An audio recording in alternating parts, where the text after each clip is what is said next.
It's Jordan Morris returning from over a year out with a torn ACL. For more on Morris and what he means to Seattle, we say hello to Jillian Sakovits over on the other side of the field. Jillian. That's right, John. The Sounders homegrown makes his return here tonight. In fact, when he steps on the field here at CenturyLink, it'll be for the first time since November of 2017.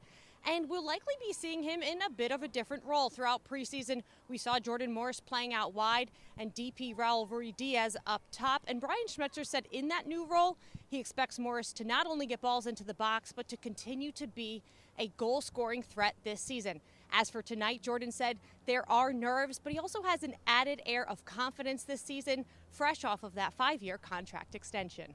Speaking of 5 years, it is fifth season for our city, and Atlanta United, a spectacular turnaround from their first leg defeat on the road just the other night to advance. And Jillian, we're borrowing you tonight from Atlanta's broadcast crew for Fox Sports South. What are we to make of the defending champs from these last two results? That's the big question, John. Everybody wants to know what is in store this season for Atlanta United. Will they continue to dominate the league, or will they have an MLS Cup hangover like we saw with Toronto FC? And the first indicator, like you mentioned, being Champions League. Now, they dug themselves in a bit of a hole in the first leg in Costa Rica, and Michael Parkhurst told me that that was a wake-up call, and he loved the way that the team responded, pulling off that massive 4-0 win in the second leg, punching their ticket to the CCL quarterfinals. And now the whirlwind does not stop for Atlanta United. Between CCL and MLS action, they have 3 games over the next 7 days. But right now, their focus is on starting their MLS season with DC United tomorrow.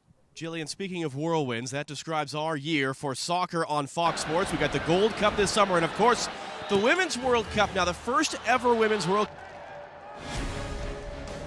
Welcome back to MLS on FS1. It is time now for Celebrating Soccer, presented by Continental Tire. And tonight's spotlight is on Gorilla FC, a supporter group here in Seattle that has been around since the 2009 MLS inaugural season.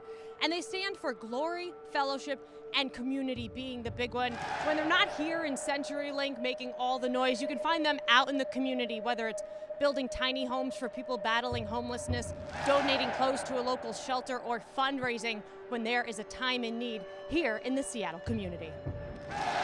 Jillian, that's something we're going to do a lot of this year, Celebrating Soccer, sponsored by Continental Tire. You can see the field with Jillian. Kendall, in just a few seconds, FC Cincinnati makes their MLS debut as the captain of this team. What did you tell the guys before you came out here? Well, to enjoy. The best thing what we can do, we are playing for something that we love, so we have to enjoy it with a big responsibility. So hopefully everything can go by our way. Kendall, thanks for the time. Thank you. And you might have seen over. Jillian, what are you hearing from the Cincinnati bench right now? Assistant coach Pam Mudaka told me that Seattle is much more dangerous on the inside, so he's telling his fullbacks to stay tight and try to force Seattle on the outside and limit guys like Morris and Rodriguez, because we just saw what they can do. It was a big thing Koch said it was yesterday. We got to keep it tight. Let's get the thoughts of Cincinnati's coach Alan Koch down the field with Jillian. Coach, you're down 3-1. What do you need to address during the break?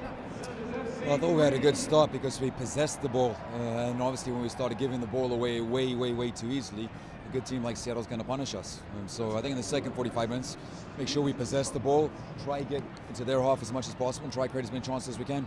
Coach, thanks for the time. Let's hear from tonight's hero, the 2-goal man, Jordan Morris, live on the field with Jillian. Jordan, game 1, how did that one feel? Felt great. Just felt great to be back out here and be in front of the fans. And last couple of years we started a little slow, but so to get 3 points out of the gate is really positive.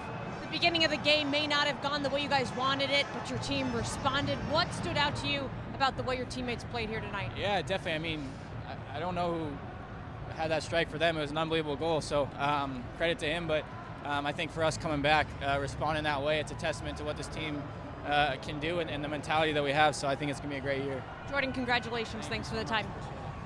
Well, laid out of Berto. Kelvin, Cincinnati may have struck first, but it was your goal that began to turn the tides for this team. How important was that?